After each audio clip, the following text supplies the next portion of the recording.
Au centre de l'une des théories du complot les plus controversées se trouve la tristement célèbre mission Apollo 20, ainsi que les choses étranges qu'elle a trouvées de l'autre côté de la Lune.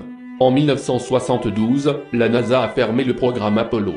Les compressions budgétaires dues aux besoins d'argent ailleurs et à la perte d'intérêt du public étaient l'explication officielle. Mais tout le monde n'était pas convaincu que c'était la vérité.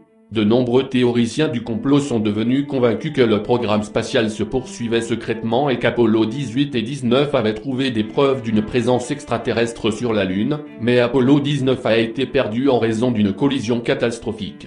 Malgré des problèmes également, Apollo 20 a réussi à récupérer une technologie extraterrestre ainsi qu'une femme humanoïde en animation suspendue. En 2007, plusieurs vidéos ont été postées sur YouTube par William Rutledge, un homme prétendant avoir été l'un des astronautes d'Apollo 20. Initialement, il a donné peu de détails sur les vidéos controversées montrant des structures désertes depuis longtemps sur la Lune et une fille d'apparence extraterrestre à l'intérieur d'un vaisseau spatial géant écrasé. Heureusement, le chercheur italien Lucas Cantamburlo a réussi à contacter Rutledge et a obtenu plus d'informations sur le sujet. Lorsqu'on lui a demandé comment il s'était impliqué avec la NASA, Rutledge a répondu « La NASA ne m'a pas embauché, l'USAF l'a fait. J'avais travaillé sur l'étude de la technologie étrangère, en russe uniquement.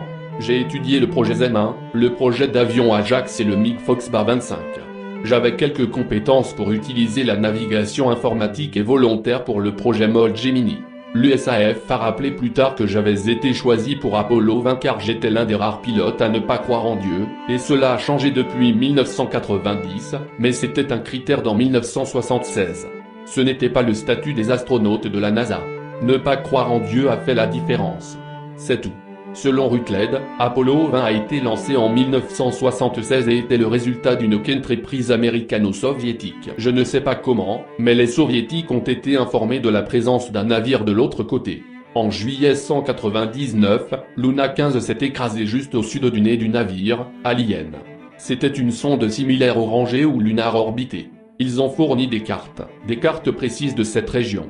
Le centre de décision était situé dans l'Oural, dans la ville de Sverdlovsk. Le chef du programme était le professeur Valentin Alexeyev, qui devint plus tard président de l'Académie des sciences de l'Oural.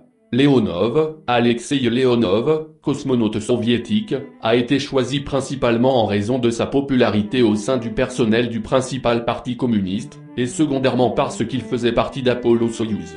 Après un lancement réussi mais pas sans incident, l'équipage d'Apollo 20 s'est dirigé vers sa destination de l'autre côté de la Lune, une petite zone de la région de Delportiak, proche du cratère Tsiolkovsky. Ils voulaient explorer un énorme objet repéré par la mission Apollo 15. Ils ont été étonnés de découvrir qu'il s'agissait d'un énorme et ancien vaisseau spatial extraterrestre, d'environ 2,5 miles de long. Non loin de là se trouvait un autre navire plus petit ainsi que ce qui semblait être une très vieille ville. La ville de la Lune a été nommée sur Terre et appelée Station One, mais elle semblait être en réalité des ordures spatiales, pleines de ferraille, de pièces en or, et une seule construction semblait intacte. Nous l'avons nommée la cathédrale. Nous avons pris des photos de des morceaux de métal, de chaque partie portant la calligraphie, exposée au soleil. La ville semblait être aussi vieille que le navire, mais c'est un endroit très petit.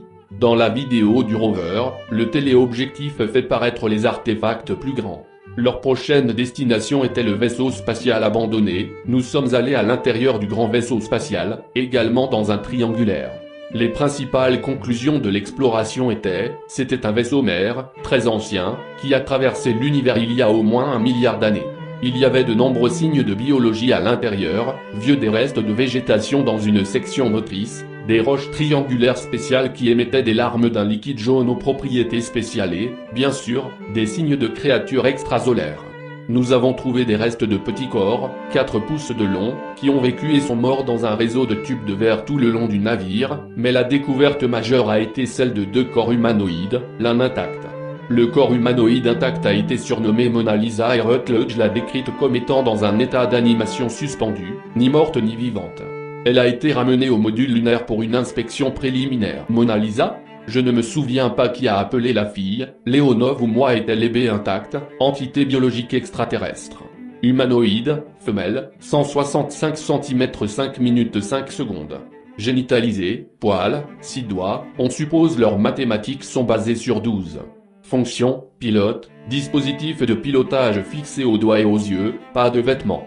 Nous avons dû couper 2 câbles reliés au nez. Pas de narine. Leonov a retiré le dispositif oculaire, vous verrez que dans le vidéo, des concrétions de sang ou de liquide biologique ont éclaté et ont gelé de la bouche, du nez, des yeux et de certaines parties du corps. D'autres parties étaient dans un état exceptionnellement bon, cheveux, et la peau était protégée par une fine pellicule transparente. Comme nous l'avons dit au contrôle de mission, la condition ne semblait pas morte ni vivante.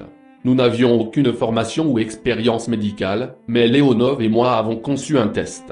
Nous avons réparé notre équipement biologique sur les baies, et la télémétrie reçue par les médecins du contrôle de mission était positive. Mais c'est une autre histoire. Certaines parties peuvent sembler incroyables maintenant, et je préfère raconter toute l'histoire lorsque d'autres vidéos seront en ligne.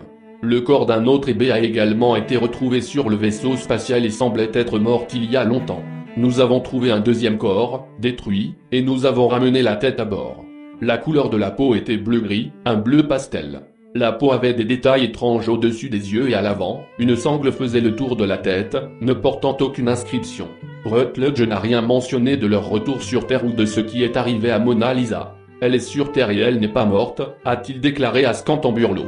Lorsqu'on lui a demandé s'il craignait que ces déclarations aient des conséquences, Rutledge a déclaré « Je suis le lanceur d'alerte. Que peuvent faire la NASA ou l'USAF maintenant? Me bloquer ou me poursuivre en justice serait un aveu. Ils peuvent parler de canular ou de fiction. En raison de son âge, il dit ne plus se sentir menacé par les secrets auxquels il avait prêté serment au moment de la mission. Il a également déclaré qu'il n'appartenait pas à la NASA ou à quiconque d'ailleurs de garder des choses de cette ampleur cachées du reste du monde. Que son histoire soit vraie ou non, c'est à vous de décider.